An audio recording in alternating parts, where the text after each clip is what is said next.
Hi trader, I am Velan, founder of NGT. Tuesday-க்கான post market report, Wednesday-க்கான pre-market analysis. So ஆக்சுவலாக நான் ப்ரீவியஸாக என்ன பண்ணியிருந்தேன், ஸோ என்ன ட்ரேடிங் பிளான் பண்ணியிருந்தேன், ஸோ இன்னைக்கு என்னோட ட்ரேடிங் பிளான் நான் எந்த அளவுக்கு ஃபாலோ பண்ணேன், எப்படி மார்க்கெட்டில் ஒர்க் ஆச்சு அப்படிங்கிறத ஃபர்ஸ்ட் நம்ம செக் பண்ணிக்குவோம். 15 மினிட்ஸ் டைம் ஃப்ரேம் போயிடுவோம். மார்னிங் நம்மளுக்கு நிஃப்டி ஓப்பன் ஆனது நமக்கு இதுக்கு ப்ரீவியஸ் டே பிளான் பண்ணியிருந்தது பார்த்தீங்கன்னா எஸ்டர்டேவோட ஹையை பிரேக் பண்ணாத வரைக்கும் 220 பிரேக் பண்ணிட்டு நிஃப்டி அடுத்தடுத்து நம்மளுக்கு 24,115, ஸோ 115 இருந்து 140 வந்து நம்மளுக்கு சப்போர்ட் லெவலாக இருக்கும். இதுக்கு பிலோ இருக்க வரைக்கும் நம்மளுக்கு செல் சைடு தான் இருக்கும். இந்த லெவல் நான் சொல்றேன், லைவ்ல இந்த லெவல் நான் அப்டேட் பண்ணிட்டு இருந்தேன். ஸோ அதுக்கப்புறம் செல் சைடாக தான் இருக்கும். அதுக்கு அடுத்தடுத்து 24,050 போய் ரீச் பண்ணோம் அப்படிங்கிற கன்ஃபர்மேஷன்ல தான் நம்ம இருந்தோம். மார்னிங் மார்க்கெட் ஓப்பன் ஆச்சு. இங்க ஓப்பன் ஆனப்போ நமக்கான ரிவர்சல் பாயிண்ட் நம்ம ஃபிக்ஸ் பண்ணோம் 24,280, அதுக்கு அடுத்து 24,300. இந்த ரேஞ்ச்ல இருந்தா நான் செல் வந்து எக்ஸ்பெக்ட் பண்ணேன். ஓகேவா, இந்த செல்ல தான் நான் இவ்வளவு தூரம் ஃபோக்கஸ் பண்ணது. இந்த செல் எனக்கு போகல. ஓகே, ஸோ அப்போ மார்க்கெட் பார்த்தீங்கன்னா ஒரே கேண்டில் கிரீன் ஆச்சு. அடுத்தடுத்து மார்க்கெட் அதே இடத்துல கன்சால்டேட் ஆச்சு.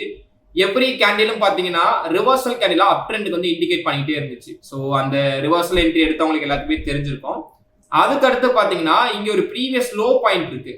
ப்ரீவியஸ் டேவோட லோ அதுக்கு ப்ரீவியஸ் டேவோட ரொம்ப ப்ரீவியஸா இருக்கக்கூடிய ஒரு போஸ்ட் லோ வந்து இருக்கு. இந்த லோ வந்து பிரேக் பண்ணிட்டு தான் இந்த இடத்துல ஒரு பை ட்ரெண்ட் வந்து நம்மளுக்கு கிரியேட் பண்ணுச்சு.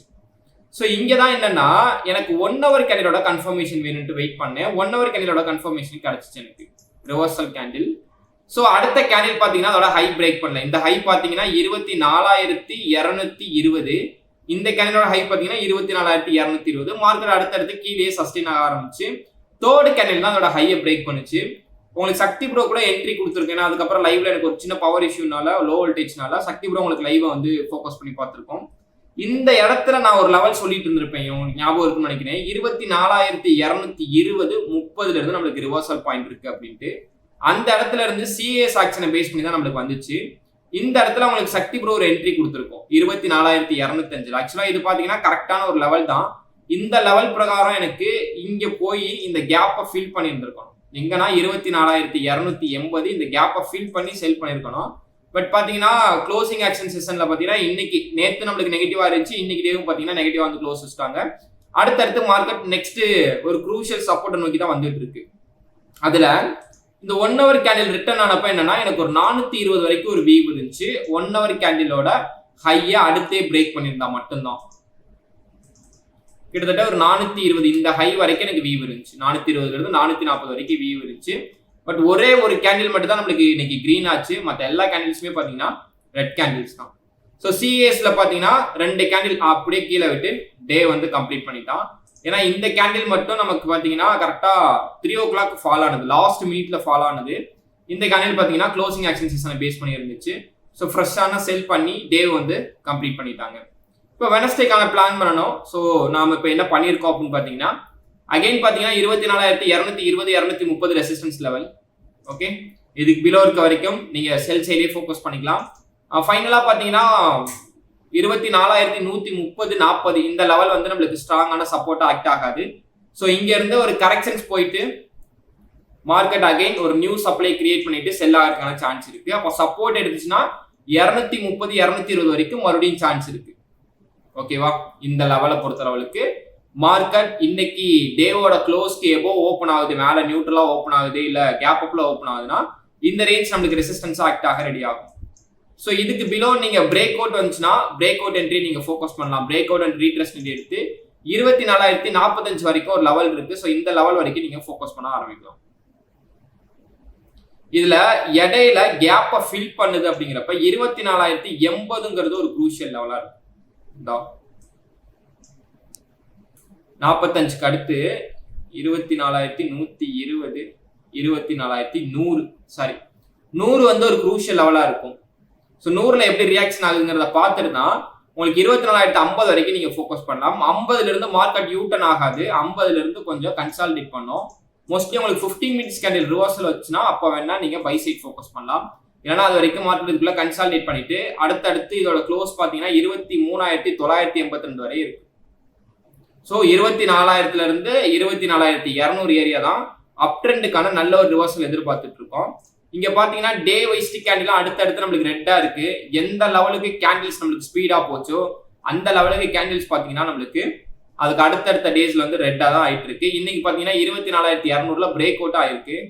அப்போ ட்ரெண்ட் லைனை நோக்கி வந்துட்டு இருக்குன்னு நினைக்கலாம். மார்க்கெட் அடுத்த மறுபடியும் ட்ரெண்ட் லைனை நோக்கி வந்துகிட்டு இருக்கான். ட்ரெண்ட் லைனை டச் பண்ணிட்டு என்ன ரியாக்ஷன் ஆகுங்கிறது நமக்கு நாளைக்கு தான் தெரியும். அப்போ நாளைக்கு டே பார்த்தீங்கன்னா எக்ஸாக்டா ட்ரெண்ட் லைன் டச் பண்றதுக்கான சான்ஸ் இருக்கு, இல்லைன்னா தேர்ஸ்டே டச் பண்றதுக்கான சான்ஸ் இருக்கு. ஏன்னா ட்ரெண்ட் லைன் பார்த்தீங்கன்னா இங்க ஒரு கேண்டில், இல்லைன்னா அடுத்து இங்க ஒரு கேண்டில், இல்லைன்னா அடுத்த கேண்டில், இந்த 3 டேஸ்ல இந்த வீக்ல ட்ரெண்ட் லைனை டச் பண்றதுக்கான சான்ஸ் அதிகமா இருக்கு. ஸோ வாட்ச் பண்ணி பார்ப்போம் எப்படி இருக்குது நாளைக்கு டே அப்படிங்கிறத லைவ்ல பார்த்தா தான் நமக்கு தெரியும்.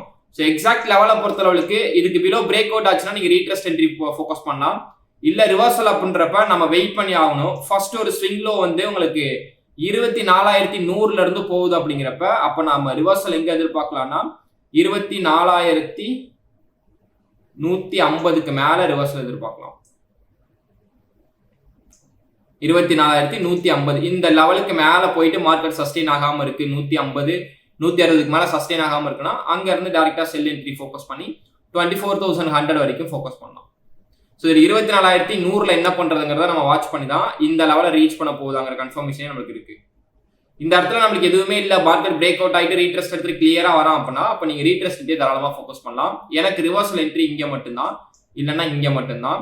இதுக்கு இடையில மார்க்கெட் சஸ்டெயின் ஆகுது அப்படிங்கிறப்ப 24,080 வந்துட்டு மார்க்கெட் அப் ட்ரெண்ட் போச்சுன்னா அப்போ வேணும்னா நான் 24,140 என்ட்ரி ஃபோக்கஸ் பண்ணலான்னு இருக்கேன். ஸோ எனக்கு க்ரூஷியல் பிளேஸ்ல யூட்டன் பிளேஸ் வேணும். எனக்கு தேவையான இது பார்த்தீங்க அப்படின்னா சின்ன சின்ன என்ட்ரிஸ் எடுக்கிறது என்னோட ஃபோக்கஸ் கிடையாது. எனக்கு ஒரு நல்ல பாயிண்ட்ஸ் கேப்சர் பண்ற லெவலுக்கு அட்லீஸ்ட் ஒரு 1:2 இல்லைனா எனக்கு 100 பாயிண்ட்ஸ்க்கான ஃபோக்கஸ் தான் என்னோட பிளான் வந்து அதிகமா இருக்கும். ஏன்னா நான் வந்து மந்த்லி டார்கெட் என்னோட பர்சன்டேஜ் வந்து 20% தான். நான் வந்து கேபிட்டல் டபுள் ஆக்கலாம் எந்த பிளானுமே பண்ண கிடையாது. சிம்பிளா என்னோட ட்ரேடிங் பிளானை நான் எக்ஸிக்யூட் பண்ணணும். அதுக்கு என்ன ரிட்டர்ன் ரிஸ்க் அண்ட் ரிவார்ட் இருக்குதோ ஸோ அதை பேஸ் பண்ணி நான் புக் பண்ணணும். இதைத்தான் நான் ஃபாலோ பண்ணிட்டு இருக்கேன். இன்னைக்கு நிறைய இப்போ 0T ஹீரோலாம் லாஸ் பண்ணிட்டு இருப்பீங்க. ஏன்னா மார்க்கெட் மோஸ்ட்லி பார்த்தீங்கன்னா சைட் பேஸ்ல தான் இருந்துச்சு. சிஎஸ்பி ஆக்சனை பேஸ் பண்ணி உங்களுக்கு அங்கே வேணா ஒரு மூவ்மெண்ட் இருந்திருக்கும். அதுலேயும் ப்ரீமியம் ஏறி இருக்காது. மேபி ஏறி இருந்துச்சுனாலும் சிஎஸ் ஆக்சனில் ஃபுல்லாக ஃபால் ஆனதுக்கு ஏற்ற அப்படி ப்ரீமியம் ஏறி இருக்காது. அதெல்லாம் அவாய்ட் பண்ணிக்கிறது பெஸ்ட்டு. ஏன்னா அது பார்த்தீங்கன்னா பியூர்லி நம்மளுக்கு கேண்டிலோட இண்டிகேஷன் இருக்காது, ப்ரைஸ் ஆக்சனை ரீட் பண்ண முடியாது. அது ஒரு கேம்பிளிங் மாதிரி தான் இருக்கும். ஸோ அதுக்கு மேலே அது உங்களோட விருப்பம். ஸோ எவ்ரிடேயுமே ட்ரேடிங் பிளானை கிரியேட் பண்ணுங்க. அந்த ட்ரேடிங் பிளானை 100% எக்ஸிக்யூட் பண்ணுங்க. ஸோ இது பேஸ்ட் வந்து பேஷன்ஸ் நல்லாவே இம்ப்ரூவ் ஆகும். ட்ரேடிங் பிளான் நான் பர்ஃபெக்டாக ஃபாலோ பண்ணுறப்ப மந்த்லி கன்சிஸ்டன்சி % ஆஃப் ரிட்டர்ன்ஸ் இருக்கும். ஸோ இதான் என்னோட suggestion. I am not a SEBI-registered investment advisor. This video fully education purpose only. எனக்கு தெரிஞ்சதை ஜஸ்ட் நான் ஷேர் பண்றேன், நீங்களும் லேர்ன் பண்ணிக்கங்க. ஓகே, தேங்க்ஸ் ஃபார் வாட்சிங். தேங்க்யூ.